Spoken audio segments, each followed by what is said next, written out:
Jeffrey neurotically cares what other people think of him. He keeps posting support on his social media for the current thing, even though he doesn't even believe in it. If I don't show my support for this trend, then people will stop talking to me. But Jeffrey, those people don't even like you anyway. Now, fair enough. If you were gonna change yourself for those that love you, like your family or your close friends, fine. But caring so much about these random strangers who not only don't even like you, some of them actually dislike you. You're wasting your time, Jeffrey.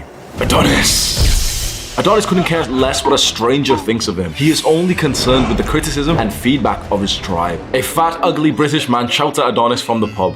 But why would Adonis care? That man has achieved nothing. He keeps on walking. I don't know about you, bro, but I've gave far too many in my life, and this is how we're gonna organize it. Because, you know, there's like this community online of guys who don't care, you know, Sigma male guys. And obviously they're cringe, bro. There's a way to not care about what people think, and most people haven't done this right. Most people try to think like, oh yeah, I want to stop caring what other people think. That's psychotic. That's actually like, there's got to be something wrong with you. This seems weird for this video, but there's got to be something wrong with you if you have this desire to not care what anyone thinks of you. In this video, it's not that we're trying to not care about what anyone thinks of us. It's that we're trying to not care of what these random, quite frankly, irrelevant strangers think of us. You will always, and you should always care about what the people in your tribe think of you. And that's a fantastic mechanism built inside of humans. We're naturally just aligned to what our tribe, our family, friends, you know, close people think of us. And with that, we calibrate and start becoming more valuable to the tribe. That's a really good thing. Never ever get upset that you care about someone in your tribe. The reason why, like, I've built this success is because I genuinely care what you think of me. I might be the first, like, man that you've ever seen say this. I genuinely care what my, like, YouTube viewers think of me. So I may be an exception to this because I care about what, like, a million guys think of me. But that's a part of my tribe that I'm leading. If I wasn't like the YouTuber that I am, and I was more like, you know, a guy who worked like a normal job, for example, you know, like not with the masses watching him, my tribe who I would care about would be some of my co-workers, you know, the guys that I really liked, and, you know, the girls who work there, and, you know, you're close to them, my family, my friends, maybe some important people from my childhood, you know, some good friends or something. The thing is, most likely that's relatable to you right now. Most likely they're the people that you've built this desire from, this like Jeffrey propaganda that spreads around, which is that, you know, you shouldn't care what anyone thinks of you. I just want to give you this warning because too many guys get into this pathway, and you might be one of them, who don't want to care what anyone thinks. And trust me, if that actually happens, the reason why I'm giving you this warning is because I've been there. There was a time when I didn't care about what anyone in my tribe thought. I blocked each and every one of my family on WhatsApp. Like, I blocked all their numbers. I took a taxi, like an Uber, from my family house back to the city. So I moved home, and I was home for, you know, a few days, and I didn't like my family. This was bad times for me. And after we had like this massive argument, and I swore at my dad's face, you know, he's screaming at me, everything. It's just aggressive. You know, I'm maybe 20 years old, 21, 22 years old, and I'm pissed off that, you know, my family is still like this, it's still being abusive. I just left an apartment in Manchester, UK, where I was living like a degenerate, just smoking weed all day and everything, and, you know, moved back home to try and fix my life. And this was before I officially moved back home. And after having this shitty like argument with my family, I remember literally just packing one bag, like one big duffel bag, got into an Uber on the way back to Manchester. I literally went on my phone, blocked all of their numbers, you know, on WhatsApp, on phone numbers, everything, right? I get to Manchester, and like, I had no one. Like, I had this one girl who I lived with, who, you know, was like kind of like my girlfriend, but we didn't even get along that nicely, honestly. And so hopefully you can believe this when I tell you that I may be one of the only people that you've actually listened to who genuinely did not care what anyone in this tribe thought, because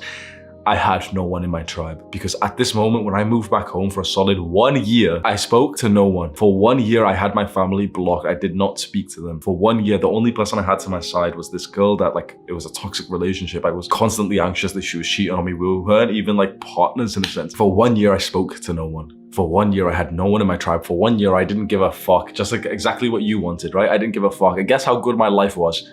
I smoked weed every single day. I went to the gym max 2 times a week, max, when I was on a push-pull leg, like 6 days a week split, and I'd go 2 times a week max. I'd cheat on my diet every single day. I'd eat junk food every single day, bro, with a girl, with a fucking girlfriend that I was in love with in the same apartment. I had a porn addiction. When you don't care what people in your tribe think, you become subhuman. Please understand this. If there is a person out there who doesn't give a fuck what anyone thinks, that person is subhuman. Because the human part of us is tribal. The human part of us is so like consciously connected to each other, like the fellow man, that we're supposed to care and cooperate with each other. And so many young guys are on this pursuit of wanting to care less without actually hearing this from anyone else. Now, having said that, at the same time, so many young guys need to be on this pursuit because they care too much about what that random dickhead in high school says about them. And you're probably like that too. I just wanted to give you that warning. I know for a fact that by me telling telling you that instead of just jumping straight into number one, number two. The YouTube retention has went down. I've literally just sacrificed some like performance and like revenue and shit for this video, but I really wanted to just say that. Let's move on to the actual video. Before I tell you about these 7 ways to stop giving a fuck, I want to start with some words of Adonis. Your time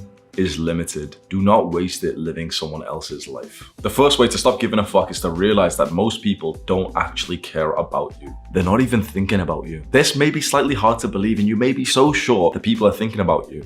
Why? Really question this right now, because you've probably never done this. Question why most of us think that everyone else is looking and thinking about us. Why is that such a common trait these days in these modern times? Maybe because of the conditioning that we've been brought up with. You're a superstar, yay! Oh, here you go, participation trophy. You're so important, you're so special. Oh look, the nerd who's exactly like you in the Hollywood movie. Everyone's looking at him. Oh my god, he keeps getting bullied. Everyone's thinking about him. Bro, newsflash. Unless you're like Andrew Tate, no one's really thinking about you. Honestly, and you might not believe this because you've got this like huge inflated ego, and it's not your fault that you have that. The modern times is really fucked. It's like the things that sound like good ideas, like, you know, inflating kids' egos and telling them, yeah, you're really special. Like, it hasn't really turned out that well, because now these kids are just like brain dead and they just think that they don't need to work hard anymore. At the same time, you probably agree you've been conditioned to think that you're so important to everyone else, and the thing is, like, they don't care. Guess why? Because they're thinking about themselves. Because they've went through the same conditioning as you. So we're all sat here thinking about ourselves and also thinking that everyone else is thinking about us when everyone else is just thinking about themselves. You're not that important. Once you realize that most people don't actually care about you or don't even think about you that much, you start to feel a little bit more free and think, okay, fuck it. Like, they're not even thinking about me anyway, so I can live the way that I want to live. The second way to stop giving a fuck, and my favorite, which changed my life personally, improve your mental health. I have a full mental health guide. It's like 2 hours long where I literally sat down and I walked through like the exact process of improving your mental health. It'll be linked as a card and in the description. I highly recommend. If you haven't already, just go watch that. When you improve your mental health, you stop getting these neurotic, anxious thoughts that, you know, people are thinking about you, that people are judging you. Because think about it, that thought that we get that, you know, people are judging us and that's why we care too much, right? It's a symptom of poor mental health. That's why we get it, because it's in the mind. So why don't we just go through the step-by-step process of improving our mental health? And you can do this by yourself for free. There's nothing to buy. You can do it completely for free today. And it takes literally just 2 weeks to improve your mental health. I promise you, if you follow the advice in that big guide that I've just linked, the mental health guide, for 2 weeks, you'll actually be so amazed of how much just better your mind feels, that you're no longer getting these bullshit, negative, hateful thoughts in your mind, that you'll be spreading the word of mental health to everyone else around you. Just like I am. Once you realize that it takes 2 weeks to improve your mental health, you'll be like a missionary, honestly, just like I am, just wanting to spread this message because you realize how quick it is. And you realize that everyone else has been living with poor mental health for years. And all they've got to do is meditate for like half an hour over the next 2 weeks. Click on that full mental health guide right now and add it into one of your YouTube watch later playlists. I'm not sure if this one's going to be relatable to you because you're already on self-improvement, so you've probably already done this. But it will be valuable for us to discuss, and hopefully you'll want to just take an act of leadership and just tell one of your friends about this. The third way to stop caring so much and stop giving a fuck, get off social media. Now, YouTube is technically a social media. Every single time I say get off social media, so many people comment, oh, but Hamza, you're on social media right now. I thought it was common sense, so maybe it's not, but I'd say educational content like this on YouTube is different, wouldn't you? I'd say that what you're watching right now, where I'm literally just giving you life advice and maybe your life is literally getting improved from this. This is very different from TikTok, isn't it? I thought that was common sense to begin with, so I never explained like, oh yeah, like when I say get off social media, it doesn't really include, you know, podcasts or like good videos on YouTube. Stop watching Mr. Beast videos. Stop watching like fucking, I turned a penny into just shut the fuck up. Stop watching that entertainment videos on YouTube, bro. Stop watching that, and then stop watching the just bullshit, mindless content on TikTok and Instagram. There is kind of one that I have, and that's Discord. So I don't know if you've joined already, but we have a big Discord server that's linked in the description. It's got like 150,000 of our boys in there talking about self-improvement, talking about like, oh, how I got to day 90 of NoFap and everything. You can go join completely for free. I don't think it's like totally a social media, but it pretty much is because, you know, it's a chat forum thing, right? I don't really use it that much, but when I do use it, especially when I look into more of the moderator admin kind of things of it, you know, we've got a big server, so I'll go see what the mods are saying and everything. It makes me give a fuck in the worst way possible. There'll be a random guy who's like not followed one of our rules, and I'll be pissed off for hours later, and you know, I have to recalibrate myself and say, bro, it's probably like a fucking 13-year-old who didn't even read like the rules page. Who cares? I sound like a dick, bro. But 1 hour of my thinking, 1 hour of me just, you know, having good mental health is worth about $10,000, honestly. Like 1 hour of me just thinking, like brainstorming ideas, because it's literally worth tens of thousands of dollars. If I've wasted an hour thinking about some bullshit, I've just lost tens of thousands of dollars. Honestly, like I know that seems silly, but like an hour of my time's worth thousands now, right? And sometimes I'll spend an hour just like triggered over like some random 13-year-old who's like not followed one of our rules, or, you know, who's posted some bullshit. And I have to stop myself and be like, bro, what's wrong with you? And then I realized, I know this sounds silly, maybe it's not really self-improvement-y. I realized that the problem isn't me. Honestly, I realized that this is like a defect in the human human brain that we aren't supposed to feel okay on these platforms that connect us with someone who's far across the world. We're not supposed to be fine with that. There's a book I've been reading recently called Sapiens, and it talks about the history of humans, especially from like the early caveman Neanderthal days. And it tells the story of the transition from us being hunter-gatherers, so that, the kind of human who literally just kept on walking, trying to like hunt some shit, we'll set up camp for the night, then we'll walk more to try and find more food and stuff. The transition from that to the transition of the agricultural revolution and becoming farmers. And it actually said that mankind's biggest mistake was planting a seed. Because as soon as we did that, as soon as we planted seeds, even though we were able to become more successful sexually, because we reproduced so much more and the human population really grew so much when we became farmers, because we had more food and stability, human misery skyrocketed. Because humans are not really supposed to live in like big cities. What happened at this point, if you're interested, after the first human planted the seed and we started farming instead of, it's so much easier to just farm instead of going to hunt, right? It's safer, right? Then we totally rely on luck, on the elements, on the drought or the famine or the rains. We need that shit now. Now we need to stay right here on this farm. All of our family need to come and help us. Let's go have more children. And since we're all living in tight-knit communities, disease is going to spread like crazy. Sure, we got to breed more and have more children, and that's led us to the modern life that we're in now. But we became miserable kind of because we got more social. Now, fair enough, there was like tribes of roaming bands beforehand, and that was like the kind of healthy community that we needed as like hunters. But the advancement of huge communities, especially those with randomers who don't even share any interest with you, made us care too much, and it just fucked our minds psychologically. That's why there's a new update coming to my server. We're gonna separate everyone into tribes of 150, 500, like a small amount. The server's got 150,000 people, right? A small amount of tight-knit people, and you're in like a tribe that you're actually dedicated to. There's a tribe leader that I've elected, and with that, we're gonna do challenges. And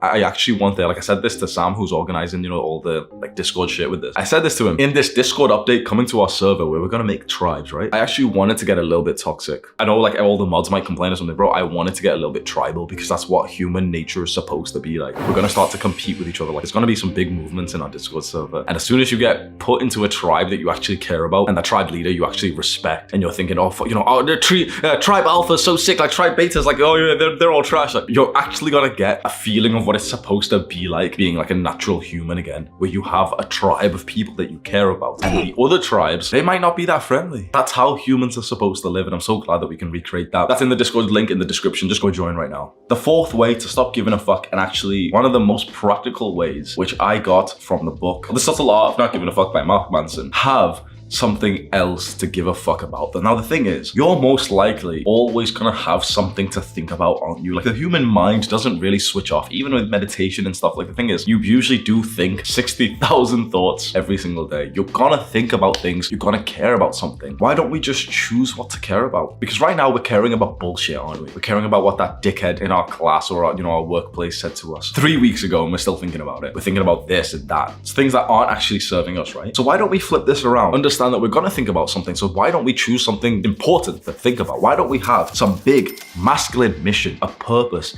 to think about? You want to know the biggest thing that really helped me to stop like being a little bitch and just caring so much about every little thing about these randomers? Starting this movement, leading this movement. My brain's too full of the thoughts here that now, like, what some dickhead in high school thinks of me, like, it doesn't even cross my mind anymore. Maybe you're not like this just yet. Maybe you don't really have a priority, and in your mind you've already started coping, thinking, oh yeah, well, it's my studies are. But like, the thing is, you need something where your brain is actively just thinking about it all day. If that is your studies, fantastic. But for me personally, it couldn't have been, even though that might have been the right thing, it couldn't have been, because I simply didn't care enough for that. I didn't care enough for school to actually like give a fuck about that instead of something else. You need something that you genuinely care so much about that you can start to prioritize that over other things. The first thing for me was weightlifting. I would literally go about my day thinking about weightlifting and building muscle and my diet and stuff instead of the bullshit that was happening day to day. That gave me something to think about, and it was practical, it was valuable, it was growth orientated, it was going to serve me. You need something important in your life right now. And honestly, like, this can go to a deeper issue, because I know for a fact the reason why most young men are struggling is because your lives are worthless. I know that seems so harsh, but most young men are struggling because they have nothing to live for. They don't care about their studies. They don't care about some like shitty future job that they might be eligible to get if they're a good boy for 5 to 10 more years. They don't even feel connected to their own families anymore. Their friends are dickheads. Most young men have nothing to live for, and so all they do is just scroll mindlessly and watch porn and play video games.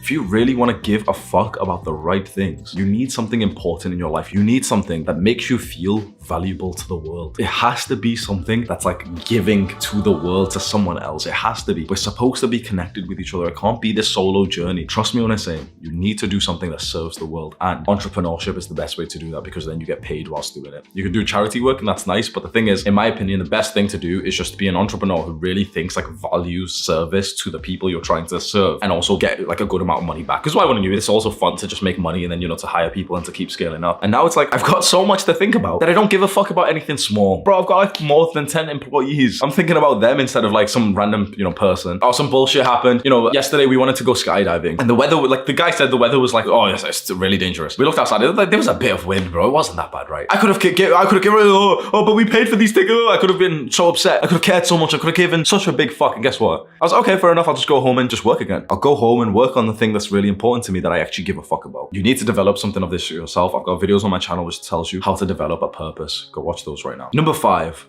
Know that no one really remembers the awkward or embarrassing things that you did. A lot of people live in the past, and so if you're like this, bro, you're probably constantly thinking about this time that you fucked up and everyone, like, you know, laughed at you, and you're thinking that everyone else is judging you based on that in the present. I realized one day, I think I read it somewhere, no one remembers the shitty things that we did previously. No one's thinking about them. We are, but only because we think that other people are. And I realized that I had this belief myself, and maybe you do. Maybe you've been living in the past too much and you've been literally worrying about something that you did a little while ago, days ago, weeks ago, maybe years ago. And the reason why you're taking it so important, why you're caring so much, why you're giving a fuck about it, is because you think other people are too. But again, just like the first point that we made here, they're probably not. If we really did, you know, if we like investigated their brains and we really could see it, okay, how many times they thought about you over the last year, it'd probably literally be like 5, honestly. I want you to think about this. Do you wake up and think about that cringe thing that random guy from your class 2 years ago did? You don't. Like, you might have just remembered something now and be like, oh yeah, well, I just did now. But like on average, in a normal day-to-day life, without a prompt, you don't think about that random thing that that guy did. Oh, you know, that kid when he was 7 years old, he farted. Like, if you're living in the past, you're gonna just care about too much bullshit, which you can't even change anyway. Now, it is great to investigate the past, to journal, to write down about your mistakes and think to yourself, okay, how can I escape that mistake next time? How can I learn from that? Fantastic. But constantly just replaying negative memories that doesn't even make you feel good or anything, that doesn't even help you to perform better next time, it's absolutely useless, isn't it? And I don't know if anyone's told you this, but you can literally choose what to think and how to feel. This is like the greatest superpower that men have. You can choose what to think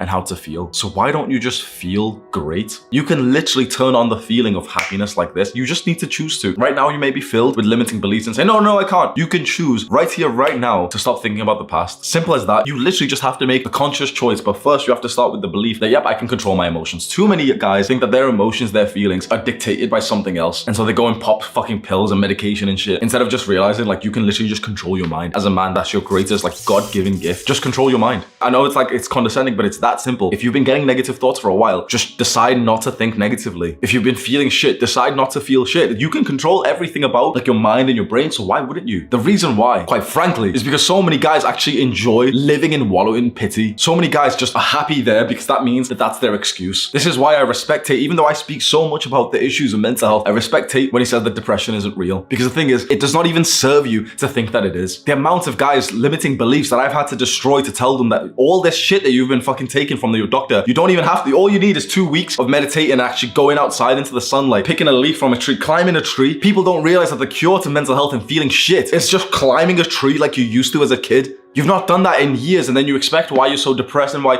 you're so anxious when all you do is just go onto fucking Twitter and get into arguments with people about religion and politics. You care so much because you're living like a subhuman. You care so much because you're so paranoid and anxious and neurotic about the past and also the future. When in the present, nothing is happening other than you're just watching a guy on YouTube. In the present, I'm sat here in an empty room just recording this video for my boys. In the present, there's nothing wrong happening almost ever. Maybe once every couple of weeks, there's something bad that happens. Maybe every couple of days, one of your parents are just being mean to you. Okay, fine. But that negative thing that we obsess over, that was in the past or the future, that negative thing happens for just a blimp of time. For a couple of minutes, your parents get angry at you. For a couple of minutes, this guy's being a dickhead for you. And yet, we allow our own brains to think about that thing and make us feel like shit for days after. You're holding resentment for something that your parents did a year ago. Why? because you're being a dick to yourself. Right now, you may, if you're the kind of person I'm talking to, you may feel resentment towards me and anger towards me as if it's me versus you. And yet what I'm saying would serve you. What you're doing to yourself does not serve you. Holding resentment for something that happened in the past, embarrassing, awkward, being neurotically anxious for something in the future, it doesn't help you whatsoever. And so many guys will just stay here anyway, just because it's like, oh, but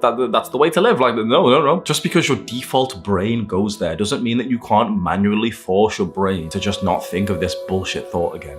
This accidentally led us to the 6 points of not giving a fuck, which is to practice stoicism. Now, stoicism is a philosophy, which I'm not gonna lie, it's so broad that I don't really like it so much. Now, I think it's important, but I think the most important part of it is actually the emotional stability, the emotional control, the emotional resilience. Once you research stoicism, you look into it, at least for me personally, bro, I could never really get into it. I think being stoic is deeply important, but I think the philosophy of stoicism, it's just too, like, I don't personally understand too much of it, you know? It's emotional stability, yeah, fantastic, that's masculine, okay, I'm down for it. But the rest of it, where they start talking about random shit and it's like, oh, go read Marcus Aurelius Meditations. Bro, I've tried so many times. I've literally tried, I've sat down, read the entire book twice, did not even fucking understand it, bro. Honestly, like half of that shit I didn't understand. It's just me. Maybe it'd be better for you. But the best part of stoicism is the emotional control that you get from it. Essentially, you don't need to be a stoic for this. You just need to practice emotional stability, emotional resilience. That's what we've just covered before. It's understanding with this belief that you can choose what emotions to have. You can literally just choose to be angry like this. As a man, you can do that. You can choose to be depressed like this. Quite frankly, you're allowing yourself to feel like shit. Most guys, I will say that again, most guys are allowing themselves to feel like shit. As a man, you have a superpower. You can choose how to feel. That means that if you feel bad, you chose to feel bad. Maybe you disagree with this right now because you're not that masculine and so you haven't tapped into this God-given superpower that we have. But I'm telling you right now that any masculine man who hasn't been castrating his masculine sexual energy through fucking spraying his seed for fucking disgusting porn stars, oh, but protect sex workers, shut the fuck up. Any man who hasn't been depleting his masculine energy has total control over his emotions. If you feel bad, it's because you're making yourself feel bad. If you feel depressed, it's because you're choosing to be depressed. I need to make a whole video on this, and I know it's gonna trigger so many fucking people, but it's so fucking important. They want you to feel bad. They want you to feel depressed. They want you to be triggered at what I say, even though what I'm saying is serving you, and what they're saying is destroying you. And they want you to think that I'm the enemy, but I'm saying the thing that's going to help you more, and they're saying the thing that's going to destroy you. So who's your real enemy? And finally, the 7th way to stop giving a fuck is to not compare yourself to other people, but instead to choose to compete. There's a subtle difference between these, and most people get this wrong. Most of like the castrated men of the modern generation, they say that they're not going to compete against anyone else. And you've probably said this yourself, haven't you? Be honest. You've probably said that, oh, I don't compete against anyone else. You probably said this. Most guys have said this, and they don't even realize where this thought has come from. Because your ancestors, when you say, oh, I'm not competing against anyone else, your ancestors are looking down at you, thinking, what the fuck? The gladiator in your bloodline is looking at you and thinking, what a bitch. He's probably saying it in Latin. They're seeing you right now with fucking man boobs, saying, I don't compete with anyone else. The fucking hunters of your bloodline that could run 20 miles to chase down a boar are looking at you and thinking, what a bitch. All of the men of our bloodlines, of our previous generations, are looking down on us with shame when we say shit like, oh, well, I'm not masculine, I don't compete with anyone else. Yes, we do. As a man, life is a competition. Of course it is. That's all we do. All we do is compete with each other for status and for women. If you don't tap into this energy, if you don't realize this, if this isn't consciously in your mind, that's because you're not the competition. That's because we defeated you. Myself and other men have literally overtaken you miles ago. So that's why you don't feel like you're competing against anyone else, because you've already lost. But men who are actually doing well in life know every second of the day is a competition. And this has been destroyed from men. This has been called toxic. There is a way to compete in a healthy way and to not compare yourself, which it fucks your brain a little bit, right? There's a way to do this, and I've realized this now. Competing is when you and another man are going for the same goal and you want to get there first or do it better than him. Comparing is when you see someone else and you just think, okay, he has this thing that I don't, that makes me a bad person. Most people compare just because that's what the nature of social media, you know, you scroll, you see someone who's got so many followers, oh, you know, he's better than me because he's got more followers, or he's got, you know, a better six-pack than me, so he's better than me. That fucks your mind. We don't want to do that. This is why you don't want to use social media to consume content. We don't want to compare, but we want to compete. Competing comes with a goal. It comes with a mission. It comes going for that medal, going for first place, wanting to hit 1 million subscribers. The thing is, right, me and Iman, you know Iman Gaji, me and him didn't even speak about this. Me and him did not have one single conversation with this, talking about who's going to hit 1 million first. We were both getting very, very close. Did he hit I think I hit it first, yeah. Me and him did not have one single conversation, but I'm telling you right now, he's a masculine man. I know for a fact that he was looking at some of our numbers, looking at his and actually thinking, okay, we're in some kind of subtle competition here. A masculine man will always think that. And then I was already further ahead and, you know, like I hit it first, then he hits it after me, but his rate of growth was faster. I saw a video of his where he said like, oh yeah, and this is the fastest growth of anyone in this space on YouTube before. And I was like, oh, is it? Just wait, bro. Just wait. Me and him have not even spoke about this, but we are in a subtle competition to 1.5, 2 million subscribers on YouTube. A masculine man always competes because we know, one, that the rewards are amazing, but two, what else are you gonna do with your life? You can see like my biggest smile in this entire video is at the thought of competing for another guy, like racing ahead. Like we both have the same goal, growth on YouTube, and maybe there's a particular milestone, right? We both have the same goal, but who's gonna reach there first? Competition is what brings men alive. It's the thing that we should give a fuck about. Comparing yourself to someone else, purely toxic. I hope I've explained the difference quite well because I've never really went into it as much detail before. Click and watch this video right now, do the hard work, especially when you don't feel like it. Mwah.